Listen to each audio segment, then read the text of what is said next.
Let me tell you about the moment most men realize something is wrong. It's not dramatic, it's quieter.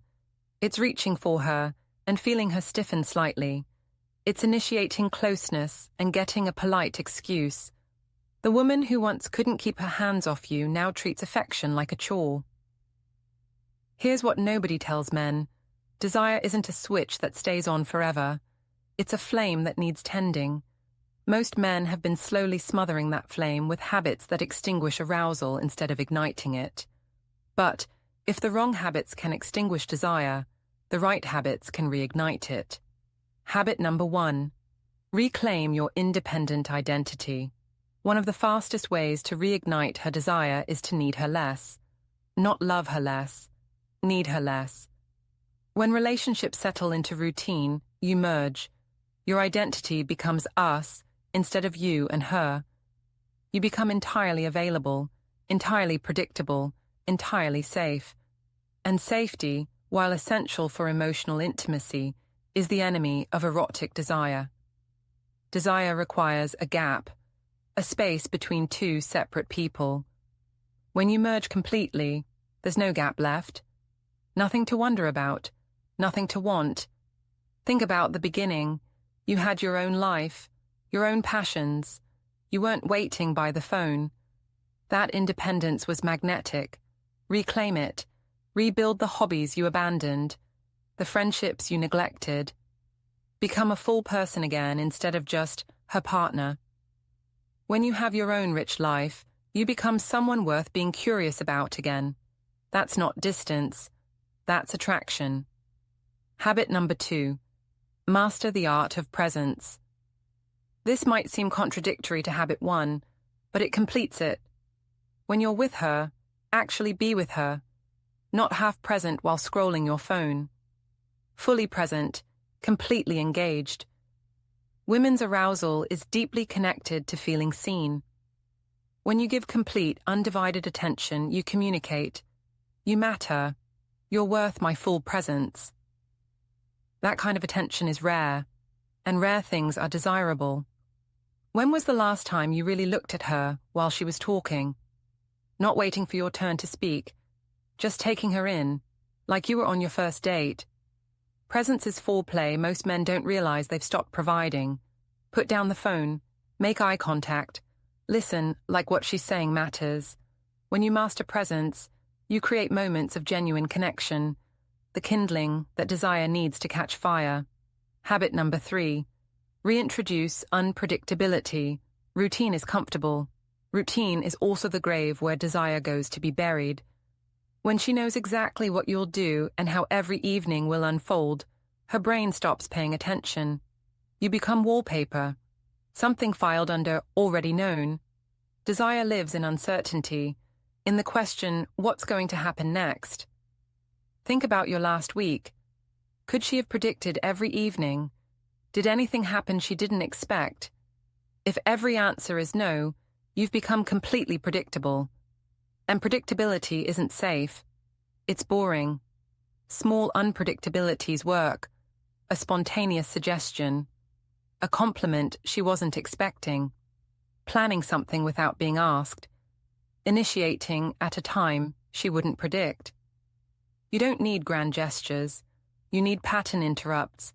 Moments where her brain says, oh, that's different. Because different gets noticed. Different sparks curiosity. Habit number 4. Cultivate your physical presence. Physical attraction matters.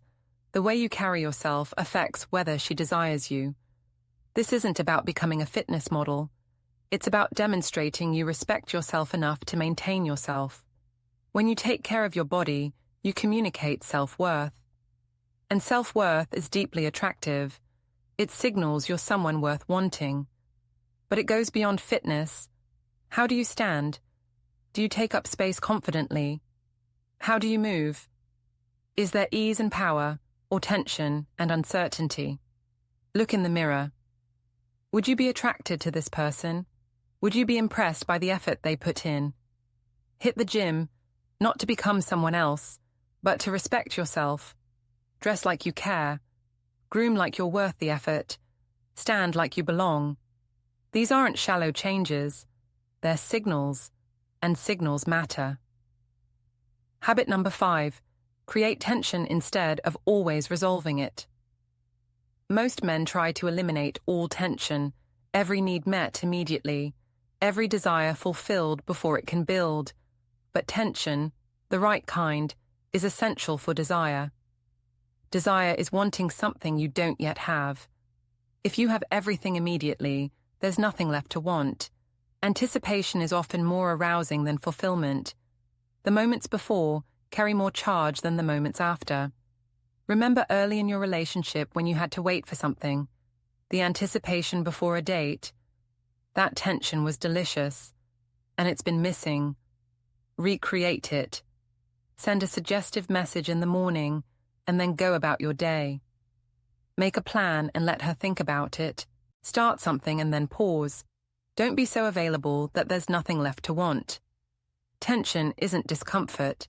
It's the erotic charge that makes fulfillment actually fulfilling. Habit number 6, demonstrate emotional strength. Nothing extinguishes desire faster than emotional fragility presented as sensitivity. I'm not talking about vulnerability. Real vulnerability, shared appropriately, actually deepens attraction. I'm talking about constant neediness, chronic insecurity, the need for endless reassurance that exhausts instead of connects. Here's the psychology. Women are attracted to emotional stability, to groundedness, to the sense that you can handle life's challenges without crumbling. This doesn't mean being emotionless. It means being centered.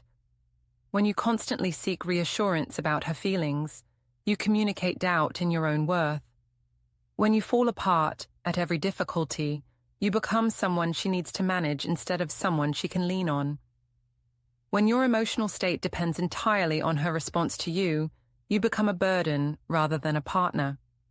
Here's the gossip-level detail. How do you handle disappointment? Do you spiral, seeking comfort, until she feels responsible for your emotional state? Or do you process, adapt, and move forward, showing her that you can weather difficulty without needing her to fix you? Emotional strength isn't suppression. It's the ability to feel without being controlled by feelings, to be affected without being destroyed, to share emotions without making them someone else's responsibility.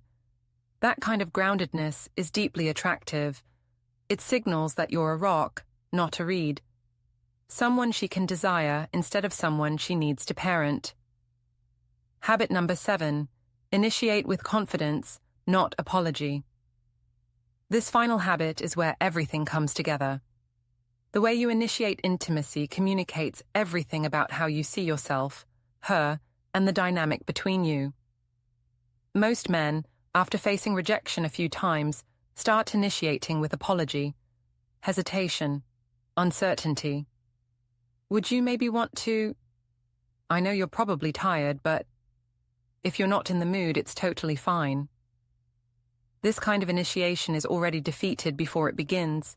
It communicates, I don't expect you to want me. I'm bothering you. My desire is an inconvenience.